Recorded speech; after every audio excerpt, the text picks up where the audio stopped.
जय श्री राधा कृष्ण। जो वैशाख में दान करे जल वस्त्र अन्न अपार, उसके कुल में कभी न आवे दुख रोग या संहार। वैशाख पूर्णिमा महाफलकारी और तुरंत फल देने वाली पुण्यदायी तिथि है। इस दिन भगवान विष्णु और धन की देवी मां लक्ष्मी की पूजा की जाती है और व्रत रखा जाता है।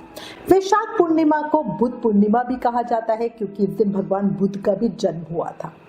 वैशाख पूर्णिमा के दिन व्रत रखने और पूजा अर्चना करने से भगवान विष्णु और माता लक्ष्मी प्रसन्न होते हैं और आपको मनवांछित फल की प्राप्ति होती है। वैशाख पूर्णिमा पूजा कहानी सुनने के बाद ही पूर्ण होती है, इसलिए आज इस वीडियो में आपको वैशाख पूर्णिमा की 2 पौराणिक कहानियां बताती हूँ। पूजा करते हुए हाथ में फूल, चावल और दक्षिणा लेकर कहानी सुने। अब एक जयकारे के साथ शुरू करते हैं। बोलो लक्ष्मी नारायण भगवान की जय, मोर मुकुट बंसरी वाले की जय। प्राचीन काल की बात है। एक नगर में धर्मशील नाम का एक ब्राह्मण रहता था। वो अत्यंत धार्मिक, सत्यवादी और दयालु था, किंतु बहुत निर्धन था।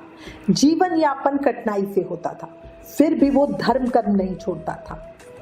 एक बार वो गंगा स्नान करने काशी गया। वहां उसने एक साधु से सुना कि जो कोई वैशाख मास में, विशेषकर वैशाख पूर्णिमा को गंगा स्नान करके दान करता है, वो सभी पापों से मुक्त होकर विष्णु लोक को प्राप्त होता है। धर्मशील के मन में ये विचार आया कि अब की बार वो भी वैशाख मास में नियम पूर्वक व्रत करेगा। वो घर आया और वैशाख मास की पूर्णिमा का व्रत और संकल्प लिया। उसने पूरे वैशाख मास में तुलसी जल पिया, सूर्य को अर्घ्य दिया, पीपल की सेवा करी, ब्राह्मणों को सत्तू, जल, गुड़, चप्पल, वस्त्र और पंखे का दान किया। पूर्णिमा के दिन उसने प्रातः काल गंगा स्नान किया, पीपल को जल दिया और 5 गरीब ब्राह्मणों को सत्तू, जल, छाता, खड़ाऊ और वस्त्र देकर उनकी सेवा की। फिर उसने गौ माता को हरा चारा खिलाया और विष्णु सहस्त्र नाम का पाठ किया।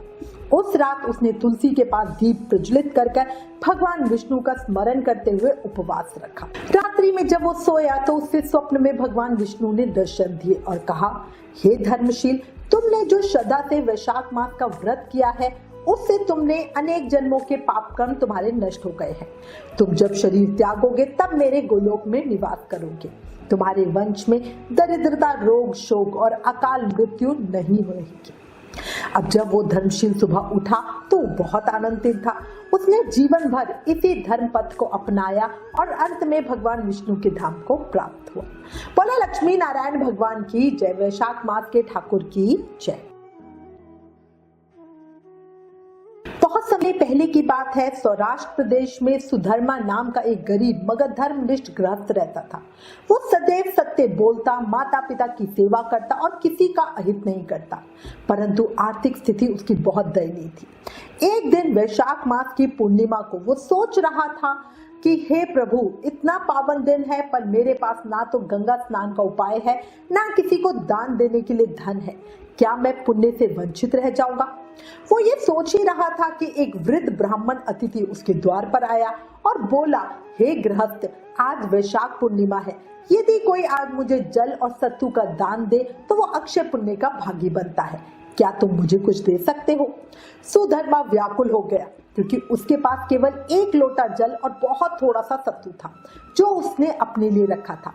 किंतु उसने सोच लिया था कि आज मैं दान करूंगा और उसके बाद प्रभु सब जाने।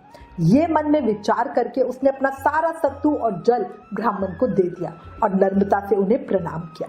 ब्राह्मण ने प्रसन्न होकर उसे आशीर्वाद दिया और वहां से चले गया।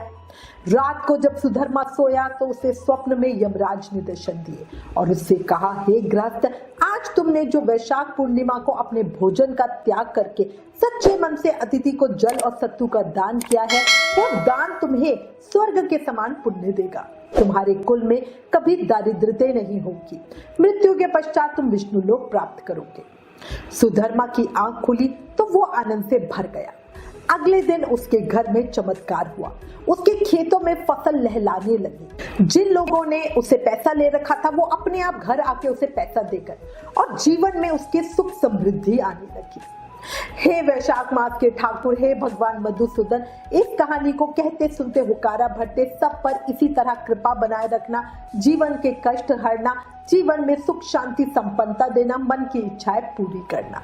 बोला लक्ष्मी नारायण भगवान की जय, वैशाख मास के ठाकुर की जय। जल सत्तू छाता दान, वैशाखी पूर्णिमा पावन, यमराज कहे धर्मराज से ये जीवन है दानन। तो जितना हो सके दान करते रहो। और अंत में एक रिक्वेस्ट, अगर वीडियो पसंद आए तो प्लीज लाइक शेयर जरूर करना, सबको वैशाख मास का प्रभाव बताना। Please like share and subscribe. Thank you. जय श्री राधा कृष्ण।